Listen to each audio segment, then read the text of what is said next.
नगर निकाय चुनाव के नामांकन के आखिरी दिन पर्चा दाखिल करने के बाद सपा की महापौर प्रत्याशी वंदना वाजपेयी ने एक बार फिर अपनी मेहनत से सभी कार्यों को पूरा करने का वादा किया है। इस दौरान सपा से विधायक अमिताभ वाजपेयी ने बीजेपी महापौर प्रत्याशी परमिला पांडे पर जुबानी हमला करते हुए कहा कि कानपुर में कोई भी महापौर दोबारा नहीं आया है तो इस बार भी नहीं आएगा। भाजपा आरएसएस से जुड़ी हुई है, इसलिए भाजपा की टिकट विचारधारा पर नहीं, कमर्शियल ट्रस्ट पर मिली है। उन्होंने कहा कि नगर निगम को बंटी टैक्स से बचाना उनकी प्राथमिकता है। नगर निगम में सब कार्यों को तो कराना ही है, लेकिन सबसे पहले नगर निगम को वसूली बाबा से बचाना है। शहर की जनता इन सभी बातों को अच्छी तरह जानती है, इसलिए साइकिल पर मुहर लगाने के लिए पूरी तरह से तैयार है। मैं कहना चाहूँगी कि शहर की बहुत समस्या है, साफ सफाई की बहुत समस्या है, तो भ्रष्टाचार मुक्त शहर बनाना है, ईमानदारी से अपने काम करना। और क्या प्राथमिकता रहने वाली है? पेयजल की समस्या, कूड़ा और सीवर की समस्या हो गई, आवारा जानवरों की समस्या, प्रदूषण, जाम, महिलाओं के लिए बाजार में जो दिक्कत होती है यूरिनल की।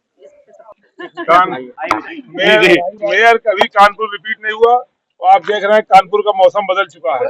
ये मौसम कह रहा है कि तूफान आने वाला है और भारतीय जनता पार्टी तूफान को सहने की तैयारी करे। कहते हैं कि वैचारिक आधार की पार्टी है, आरएसएस उसका बैकग्राउंड है, पर आरएसएस के सबसे बड़े चीफ को धता बता के टिकट लाना ये बताता है कि कुछ कॉमर्शियल टर्म्स पे टिकट हो गया है।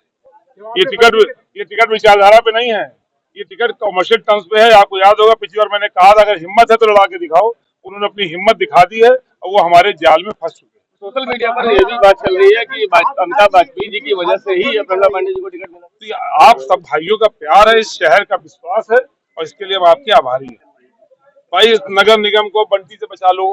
अब तो पहले चुनाव में अनेक मुद्दे होते, जैसे मैंने कहा, मेरी पत्नी ने कहा कि कूड़ा सफाई, पानी की समस्या, लेकिन सब छोड़ो, अब तो नगर निगम को वसूली बाजों से बचाओ। वसूली बाबा आ गया है, वसूली बाबा से बचाना है तो आपको मजबूरी में साइकिल चलाना है। नाम भी बताना है, नाम सबको पता भाई, बंटी नाम नहीं पता किसी को क्या?